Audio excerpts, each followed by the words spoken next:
Welcome to our channel. నేను మీ అవని.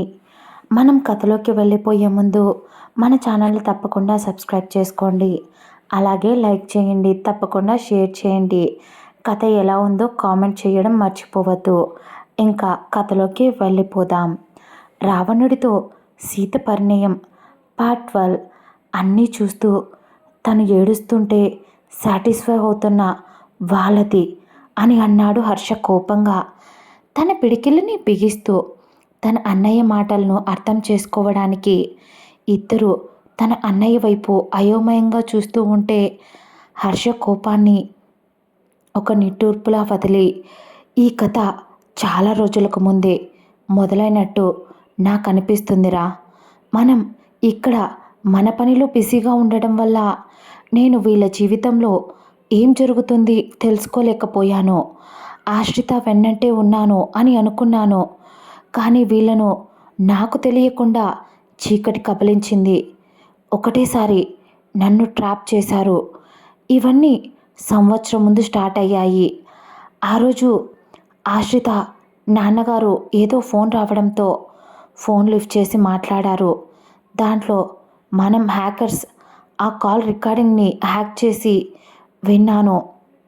మన hackers ద్వారా అందులో ఉన్న మ్యాటర్ విన్నప్పుడు అది పూర్తిగా నాకు అర్థం కాలేదు, కానీ ఇప్పుడు కొంచెం కొంచెంగా ఉచ్చంతా ఆశ్రిత మేడకే బిగుసుకున్నట్టు నాకు అనిపిస్తుంది అని హర్ష చెప్తూ ఉంటే వాళ్ళకు ఒక్క నిమిషం భయం వేసింది. అన్నయ్య, మాకు క్లారిటీగా చెప్పవా అని కొంచెం కంగారుగా అడిగారు ఇద్దరు. దాంతో హర్ష తేరుకొని, ఆయనకు ఫోన్ వచ్చిందని చెప్పాను కదా, ఆయన ఆ ఫోన్ లిఫ్ట్ చేసిన తర్వాత ఆ ఫోన్లో ఒక వ్యక్తి ఆయనతో దాదాపు 1000 కోట్లు బేరమాడాడు. అది హాఫ్ పేమెంట్ మాత్రమే. ఏదో వస్తువు ఆశ్రిత వాళ్ళ నాన్నగారు తెచ్చి ఇవ్వాలి అని, అది లేకపోతే ఆయన అది ఇవ్వకపోతే ఆయన ప్రాణాలు తీస్తానని, లేదా ఆశ్రిత ప్రాణాలు తీస్తానని ఇంకా చాలానే మాట్లాడారు. ఆ ఫోన్లో నాకు తెలిసినంత వరకు వాళ్ళు ఆశ్రిత ఒక్కటే ఆయన కూతురు అని అనుకున్నారు. నిమ్మి గురించి వాళ్ళకు తెలిసినట్టు లేదు. అంతేకాకుండా అప్పటి నుంచి ఫారెన్లో ఉన్న ఆశ్రిత వెనక ఎవరో కొంతమంది ఫాలో అవ్వడం స్టార్ట్ చేశారు. కరెక్ట్గా అదే టైంలో నాకు వేరే కంట్రీలో బిజినెస్ పని మీద నేను అక్కడికి వెళ్ళాల్సిన పని పడడంతో నేను మన వాళ్ళని ఆశ్రిత దగ్గర ఉంచి తనకు కనిపించనివ్వకుండా దూరంగా ఉండే, తను ఎప్పుడు ఏం చేస్తుంది, తను ఎలా ఉందో అవన్నీ చెప్పమని చెప్పా. అక్కడి నుంచి వెళ్ళిపోయాను. కానీ ఆశ్రిత కూడా నేను వెళ్ళిన ఒక 2 డేస్ తర్వాత తను ఇండియా వచ్చేసింది. వెంటనే తనకు ప్రాబ్లమ్స్ అన్నీ తన నెత్తి మీద పడిపోయాయి. ఉన్నట్టుండి అసలు తన నాన్న మిస్ అయ్యారు. ఉన్నట్టుండి నిమ్మి కొంచెంగా మెంటల్ కండిషన్ మారిపోవడం మొదలుపెట్టింది. నిజం చెప్పాలంటే తను అలా ఉండేది కాదు. చిన్నప్పటి నుంచి తను చాలా తెలివైంది అజయ్. తను ఒక హ్యాకర్ రా. చిన్నప్పటి నుంచి ఎలాంటి కోడ్నైనా ఇట్టే హ్యాక్ చేయగలదు. చాలా తెలివైంది, చాలా చురుకైనది. తనకు మార్షల్ ఆర్ట్స్ కూడా బాగా వచ్చు. చిన్నప్పటి నుంచి వాళ్ళ నాన్నగారు ఇద్దరిని మంచి ఉన్నత భావాలతో పెంచారు. తను ఆశ్రిత వచ్చేసరికి ఆమె బిహేవియర్ చూసి ఆశ్రిత భయపడింది. అప్పుడే ఆఫీస్లో ప్రాబ్లమ్స్ స్టార్ట్ అయ్యాయి. పాపం ఎప్పుడూ అంత స్ట్రెస్ తీసుకోలేదేమో. 24 అవర్స్ కష్టపడి తను 6 నెలల్లో దాన్ని స్టడీ చేసి ఇక కొంచెం ప్రశాంత పడింది అని అనుకుంది. కానీ దేవుడు అప్పటికి కూడా తన కష్టాలను తనకు దూరం చేయలేదు. తన మీద జాలిపడలేదు. ఇంకా సిచ్యువేషన్ని దారుణం చేస్తూ ఇంట్లో ఉన్న ఆ విధవ ఆనంద్, నిర్మలాదేవి కొడుకు, ఒకవైపు నిమ్మిని హెరాస్ చేస్తూ తన కండిషన్ బాగోలేకపోవడంతో తన్ని చాలా అంటే చాలా ఘోరంగా హెరాస్ చేసేవాడు. ఈ విషయాలన్నీ నాకు ఇంట్లో పని వాళ్ళ ద్వారా తెలిసాయి. ఆ తర్వాత నేను అక్కడికి వెళ్ళిన తర్వాత అక్కడ కొన్ని ప్రాబ్లమ్స్ రావడం వల్ల నేను నా ఆఫీస్ పనిలో నేను బిజీ అయిపోయాను. ఇక్కడ పూర్తిగా మ్యాటర్స్ అన్నీ నేను కొద్ది రోజులు పట్టించుకోలేదు. నేను పట్టించుకోకపోవడం వల్లే తన జీవితం నరకంగా మారిపోయింది. ఆఫీస్ ఎప్పుడైతే ప్రాబ్లమ్ నుంచి ప్రాబ్లమ్స్ నుంచి దూరమై స్టేబుల్ అయ్యి మళ్ళీ ఒక దారికి వచ్చి ప్రాఫిట్స్లో మళ్ళీ పడిందో, నిర్మలాదేవి దాన్ని హ్యాండ్ ఓవర్ చేసుకొని ఆశితాని కూడా టార్చర్ చేస్తూ ఇంట్లో ఆమెతో పనులన్నీ చేయించడం మొదలుపెట్టింది. ఆమె ఎదురు తిరిగితే కొట్టి తిట్టి మాటలు చెప్తున్నప్పుడు ఆ మాటలు చెప్తున్నప్పుడు అక్కడ ఉన్న ముగ్గురి పిడికిలి బిగుసుకుంది కోపంతో. అంతేకాదు అజయ్ వైపు చూస్తూ తన దగ్గర నెమ్మీవి న్యూడ్ పిక్స్ కూడా తీశారు. వాళ్ళు ఆమె స్నానం చేస్తున్నప్పుడు, ఆమె డ్రెస్ చేంజ్ చేసుకున్నప్పుడు ఆమెను హెరాస్ చేసేవాళ్ళు. ఆమె చెప్పిన మాట వినడం లేదు అని కిరాతకంగా హింసించిన వాళ్ళు. తన చెల్లిని అలా వాళ్ళు టార్చర్ చేయడం చూడలేక ఎదురు తిరిగిన ఆశ్రిత ఎన్నోసార్లు నిమ్మిని తీసుకొని పారిపోదామని చాలా ట్రై చేసింది. కానీ కుదరలేదు. ద లాస్ట్ మినిట్ లాస్ట్ హోప్గా ఆ ఇంట్లో పనిచేసే పనమ్మాయితో నిర్మలాదేవి చూడకుండా తన ల్యాప్టాప్ తీసుకుని నాకు మెయిల్ పెట్టింది. ఆమె పెళ్ళికి ముందు రోజు, విజయ్ నువ్వే చూసి ఏదో మెయిల్ వచ్చిందన్నయ్య చూసుకోలేదా అని నువ్వు నన్ను అడిగావు చూడు, అదే ఈమెయిల్ తనే పంపించింది. అక్కడ జరిగేవన్నీ నాకు చెప్పలేదు, కానీ ఇలా నాకు పెళ్ళి జరుగుతుంది, నువ్వు నాతో కడదాకా ఉంటానన్నావు కదరా, కానీ ఇలా కష్టాల్లో ఉన్నప్పుడు ఎందుకు నన్ను వదిలేసావు హన్ష అని తను అడిగిన మాట ఇక్కడ అంటూ తన గుండెలపై వేలుతో చూపించుకుంటూ ఎవరో ఇక్కడ కత్తితో గట్టిగా పొడిచిన ఫీలింగ్ కలిగిందిరా అని చెప్పాడు హర్ష. ఆ మాటలు చెప్తున్నప్పుడు అతడి గొంతులో బాధ స్పష్టంగా తెలుస్తుంది. ఎప్పుడూ దేనికోసం ఎవరి కోసం బాధపడని తన అన్నయ్య ఆశ్రిత కోసం బాధపడ్డం వాళ్లకు బాధేసింది. వాళ్ళకు కూడా ఆమెతో చిన్నప్పుడు గడిపిన కొన్ని జ్ఞాపకాలు గుర్తులు అలాగే ఉన్నాయి. దాంతో అన్నయ్య అన్నయ్య తర్వాతే అన్నయ్య తర్వాత ఏం జరిగింది అని ఇద్దరూ మళ్ళీ అడిగేసరికి హర్ష తేరుకొని, ఆ తర్వాత మనం లాస్ట్ మినిట్లో అక్కడికి వెళ్ళి పెళ్లి మండపంపైకెక్కి ఆమె మెడలో నేను తాళి కట్టాను. నిజం చెప్పాలంటే ఆ రోజు ఆశ్రిత నన్ను ఇన్ని రోజులు ఎందుకు వదిలేశావు అని కోపంతో ఆమె తాళి కట్టించుకోవడానికి ఒప్పుకోలేదు. అందుకే ఆమె కళ్ళు చూసి నాకు అర్థమై కోపం వచ్చి కొట్టేశాను. అలా ఆమెను కొట్టిన తర్వాత బలవంతంగానే ఆమె మెడలో తాళి కట్టాను. స్పృహలో లేని ఆమెను నా గుండెలకు హత్తుకున్నాను. కానీ అది మీకు అక్కడున్న వాళ్లకు ఎవ్వరికీ కనిపించలేదు. నా కళ్ళల్లో తన మీద ఉన్న ప్రేమ, ఆ తర్వాత కావాల్సిందే నిమ్మిని అక్కడే వదిలేసి వచ్చేశాను. ఆ తర్వాత ఆఖరికి బయటికి వచ్చేంత వరకు చుట్టూ ఏం జరుగుతుందా అని గమనిస్తూనే ఉన్నాను. నా మనుషుల్ని కళ్యాణ మండపంలో ఉంచాను. నేను బయటికి వచ్చేసిన తర్వాత నిర్మలాదేవి నిమ్మిని పనివాడికిచ్చి పెళ్లి చేయాలి అనుకోవడం, తన్ని కొట్టడం, అవన్నీ మన మనుషులు నాకు ఎప్పటికప్పుడు ఇన్ఫర్మేషన్ ఇస్తూనే ఉన్నారు. ఆ తర్వాత సిచ్యువేషన్స్ చెయ్యి దాటిపోతున్న సమయంలో ఆశ్రిత చేతే తన చెల్లి గురించి చెప్పించి మిమ్మల్ని అక్కడికి పంపించాను. మీరు కరెక్ట్గా అక్కడికి వెళ్ళిన సమయంలోనే ఇక్కడ ఆశ్రితను వెతుక్కుంటూ ఆశ్రిత వెనకే 2 కార్లు ఫాలో అయ్యాయి. ఆ 2 కార్లు ఒకరికి ఒకరు పరిచయం లేదు. ఇద్దరికీ ఆశ్రితానే కావాలి. ఒకరు తన నుంచి ఏదో పొందాలి అనుకుంటున్నారు. అది ఎవరో తెలియదు.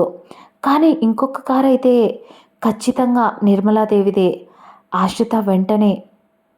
ఆశ్రితను ఫాలో అవుతూ తన వెంటనే పంపించింది. ఆ తర్వాత మీరు నిమ్మిని తీసుకురావడం, మనం ఇంటికి రావడం, ఇక్కడ పనివాళ్ళను మన ఇల్లు ఎక్కడో ఆ నిర్మలాదేవికి బాగా తెలుసు. ఎందుకంటే దానికి ఏ రోజుటికైనా నేను దానికి కాలయముడిని అయి తిరిగి వస్తానని అది అనుకుంది. అందుకనే నా గురించి ప్రతి ఒక్క నిమిషం తెలుసుకుంటూనే ఉంటుంది. కేవలం నేను ఆశ్రిత నాన్నగారికి ఇచ్చిన మాట వల్లే ఇంతవరకు దాన్ని చంపలేదు. ఆ విషయం కూడా దానికి తెలుసు. అందువల్లే అది నాకన్నా ముందే మనం ఇంటికి రాకముందే ఇక్కడ పని వాళ్ళకు డబ్బులిచ్చి వాళ్ళను కొనేసింది. ఆశ్రితకు టార్చర్ పెట్టమని, ఆశ్రితను టార్చర్ పెట్టమని, అది సంతోషంగా ఉంటే చూడకూడదు. అందుకోసమని నేను సంతోషంగా ఉంటే ఆశ్రితాని ఏదైనా ఫుడ్లో పాయిజన్ వేసి చంపేయమని ఆ నిర్మలాదేవి ఈ పని వాళ్ళకు ఒక్కొక్కరికి ₹1,00,00,000 ముందే సెటిల్ చేసింది. హర్ష ఆ మాటలు వినగానే హర్ష చెప్పిన ఆ మాటలు వినగానే అజయ్ విజయ్ కోపంగా, అన్నయ్య ఇన్ని తెలిసినా నువ్వు వాళ్ళని ఇంకా ఎందుకు బ్రతకనిచ్చావు అని కోపంగా అడిగారు ఇద్దరు.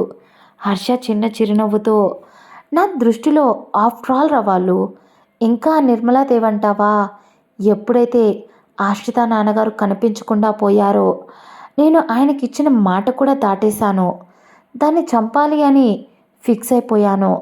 కానీ ఇక్కడ ఇంకో విషయం ఏంటి అంటే ఆ అదృశ్య వ్యక్తి ఎవరైతే మన ఇంట్లో సీసీ కెమెరాస్ పెట్టి ఇప్పటికీ మనల్ని గమనిస్తూ ఉన్నాడో వాడెవడో నేను ముఖ్యంగా తెలుసుకోవాలి. తెలుసుకున్న మరుక్షణం వాడికి నరకం అంటే ఏంటో చూపిస్తాను. వాడే నాకు తెలిసినంత వరకు ఆశ్రిత వాళ్ళ నాన్నగారు కనిపించకపోవడానికి కూడా కారణం వాడే. అంతేకాకుండా వాళ్ళ ఆఫీస్లో వెంటనే ప్రాబ్లమ్స్ రావడానికి కారణం కూడా వాడే.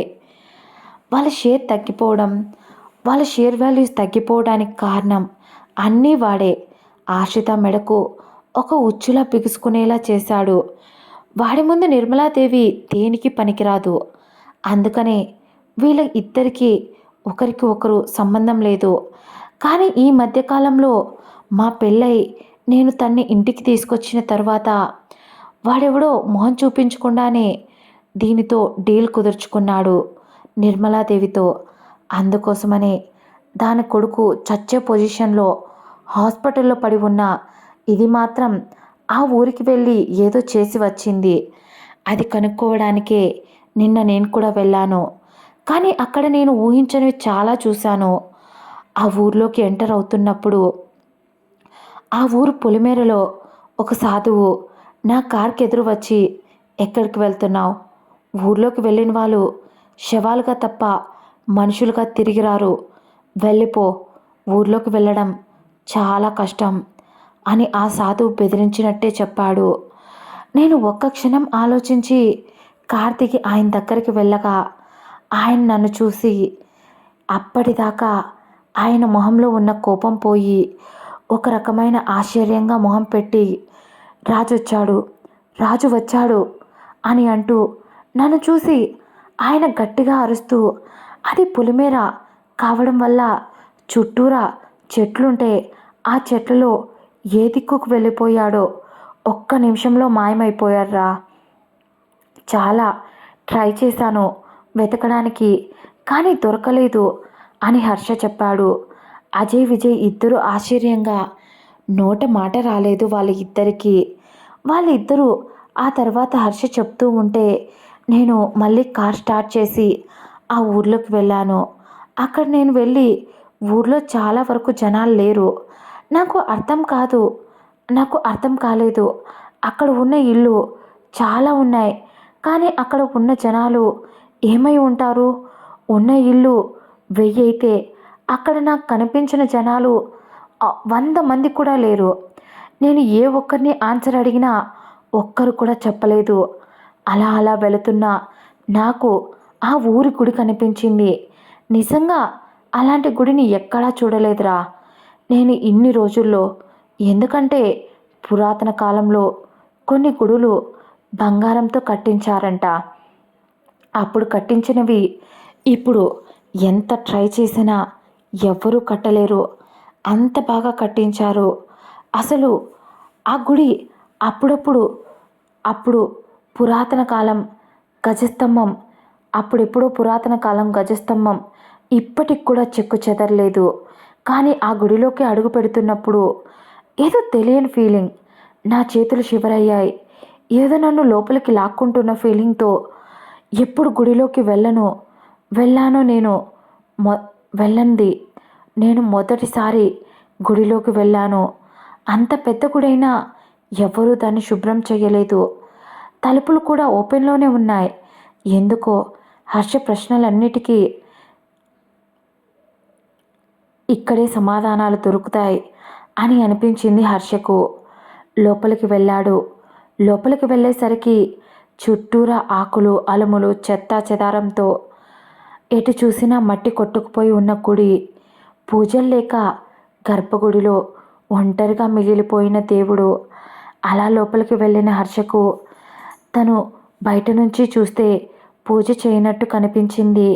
కానీ లోపలికి వెళ్ళి చూసేసరికి స్వామికి పూజ చేసి హారతి ఇచ్చి నైవేద్యం కూడా పెట్టారు. కానీ తలుపుకు తాళం వేసే ఉంది. అతడికి ఆ క్షణం ఏం అర్థం కాలేదు.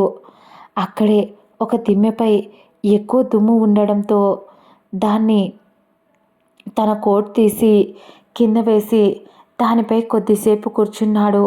తనకు ఆ గుడి చాలా కావాల్సిందేమో అని అనిపిస్తున్న ఫీలింగ్ వస్తుంటే అలా కూర్చుండిపోయిన అతడి కళ్ళకు కొన్ని పేర్లు కనిపించాయి. అక్కడే ఒక స్తంభంపై వాటి వైపు ఆశ్చర్యంగా చూస్తూ వాటిపై తన చేత్తో తడిమాడు. అప్పుడు దానిపై ఉన్న దుమ్ము పూర్తిగా చెరిగిపోయి ఆ పేర్లు పూర్తిగా కనిపించేసరికి హర్ష ఒక్కసారిగా ఉలిక్కిపడ్డాడు. ఎందుకంటే అవి తన తల్లి, తన తండ్రి ఇంటి పేరుతో సహా అక్కడ ఉంది. భైరవనేని, అమృతవల్లి, శ్రీకృష్ణ, ఆదిత్యవర్మ. ఈ పేర్లను చూసి హర్ష మైండ్ పనిచేయడం లేదు. ఒక్క క్షణం ఆగిపోయింది.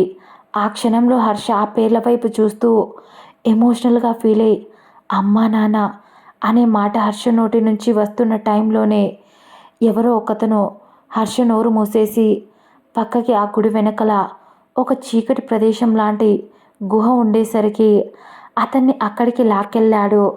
ఆయన్ని చూడగానే హర్షకు అర్థమయ్యింది ఆయన పూజారి అని. ఆయన్ని చూసి ఎవరు మీరు, నన్ను ఇక్కడికి ఎందుకు తీసుకొచ్చారు అని కనీసం అలా తీసుకొచ్చినందుకు హర్ష భయపడలేదు.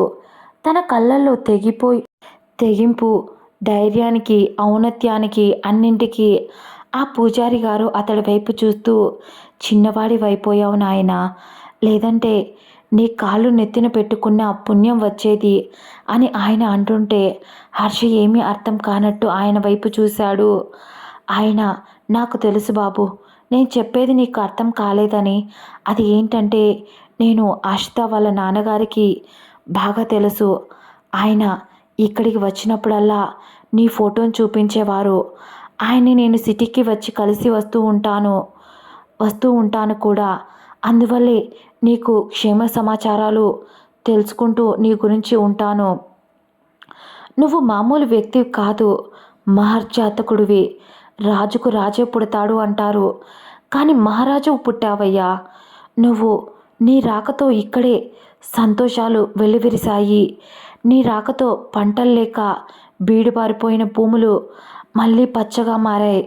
కరువుతో నిండిపోయిన ఈ ఊరు ఎక్కడ చూసినా మంచినీళ్లతో నిండిపోయింది. వస్తూ సంతోషాలను మోసుకొచ్చిన మా దేవుడివి నువ్వు అని ఆయన హర్షవైపు ఆరాధన నిండిన భావంతో చూస్తూ ఉండేసరికి హర్ష అర్థం కానట్టు ఆయన వైపు మొహం పెట్టాడు. దాంతో పూజారి గారు సమయం చూసి, బాబు ఇప్పుడు చెప్పే సమయం కాదు. మీరు ఊరికి ఉదయాన్నే బయలుదేరి వచ్చి ఉండొచ్చు, కానీ ఇప్పటికే సమయం చాలా అయిపోయింది. ఈ సమయంలో మీరు ఈ ఊర్లో ఉండకూడదు.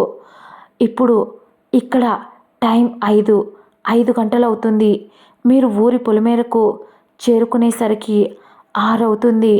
మీరు పొలిమేరను దాటుకుని బయటికి వెళ్ళిపోతే ఏ ప్రమాదం ఉండదు. ప్రస్తుతానికైతే మీరు ఇక్కడి నుంచి వెళ్ళిపోండి. మీరు ఇదిగోండి అని అంటూ అతడు అక్కడే రాళ్ళ మధ్యన దాచి ఉంచిన ఒక పుస్తకాన్ని ఇచ్చి, ఇది మీ మామయ్య నాకిచ్చారు. ఆయనకు ముందే తెలుసు అనుకుంటా మీరిక్కడికి ఆయన్ని వెతుక్కుంటూ వస్తారు అని. అందుకని మిమ్మల్ని ఇక్కడ మిమ్మల్ని చూడగానే ఇక్కడికి లాక్కొచ్చాను. మీరు ఎట్టి పరిస్థితుల్లోనూ 6 గంటలు దాటేలోపు పొలిమేర నుంచి బయటికి వెళ్ళిపోండి. అనుకున్న వాళ్ళే ఇప్పుడు మనకు శత్రువులయ్యారు. వాళ్ళు ఒకప్పుడు మన కోసం ప్రాణాలిచ్చేలా ఉండేవాళ్ళు. ఇప్పుడు మీరు కనుక ఎవరో తెలిస్తే మీ ప్రాణాలు తీయడానికైనా సిద్ధంగా ఉన్నారు బాబు. అందుకే వెళ్ళిపోమని కోరుకుంటున్నా అని ఆయన పదే పదే చెప్తుంటే ఇక హర్ష కూడా ఆ బుక్ తీసుకొని అక్కడి నుంచి వెనుతిరిగాడు. హర్ష కార్ని డ్రైవ్ చేసుకుంటూ మొదట ఆ ఊరి నుంచి బయటికి వచ్చాడు. ఇక ఒక 10 నిమిషాలు డ్రైవ్ చేస్తే ఊరి పొలిమేర దాటుకుంటాను అని అనుకునే సమయానికి అతడి కార్ సడన్గా ఆగిపోయింది. అలా కార్ ఎందుకు ఆగిపోయిందో హర్షకు అస్సలు అర్థం కాలేదు. తన కార్ ఎప్పుడు ఫుల్ కండిషన్లో ఉంటుంది, అలాంటిది ఆగిపోవడం అతడికి ఆశ్చర్యంగా అనిపించింది. ఆ బుక్ని జాగ్రత్తగా లోపల కార్కి ఒక లాకర్ ఉండడంతో దాంట్లో దాచిపెట్టి ఆ కార్లో నుంచి బయటికి దిగాడు. అప్పటికి ఆ పూజారి అన్నట్టే 6 దాటిపోయింది. లైట్గా మబ్బులు కూడా ఉన్నాయి. వర్షం కూడా జల్లులుగా కురుస్తుంది.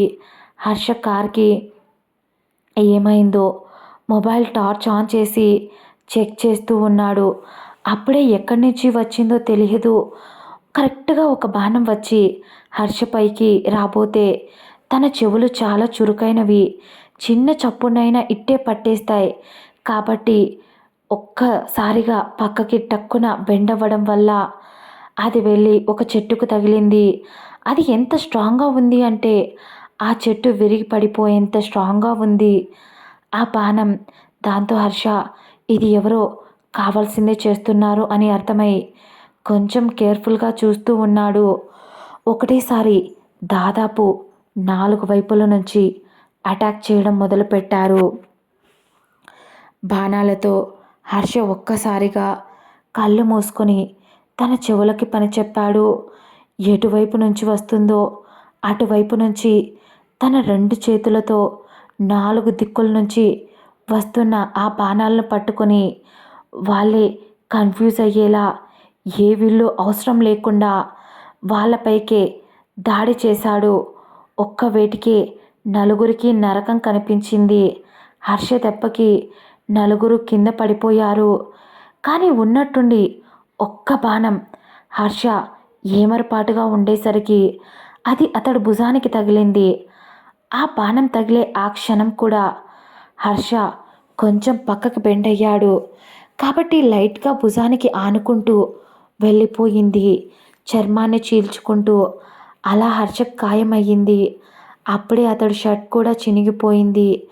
కానీ అతడి మీద ఎవరైతే గురిపెట్టి బాణం వేశారో అతడు హర్ష దగ్గరగా వచ్చి హర్ష చనిపోయాడు అని అనుకుంటూ వెనుతిరిగి పడి ఉన్న హర్షను కాలితో నెట్టాడు. అతను నెట్టినప్పుడు హర్ష భుజంపై దెబ్బ తగలడం చూసి తప్పించుకున్నాడా వీడు అని మళ్ళీ అతడి భుజం వెనుక ఉన్న ఇంకో బాణం తీసి ఇంకో బాణంతో హర్ష వైపు గురిపెట్టి పొడవబోయాడు అతడి గుండెల్లో. కానీ హర్ష టక్కున కళ్ళు తెరిచి ఆ బాణాన్ని చేత్తో పట్టుకొని అతను వెనక్కి వెళ్తున్నాడు.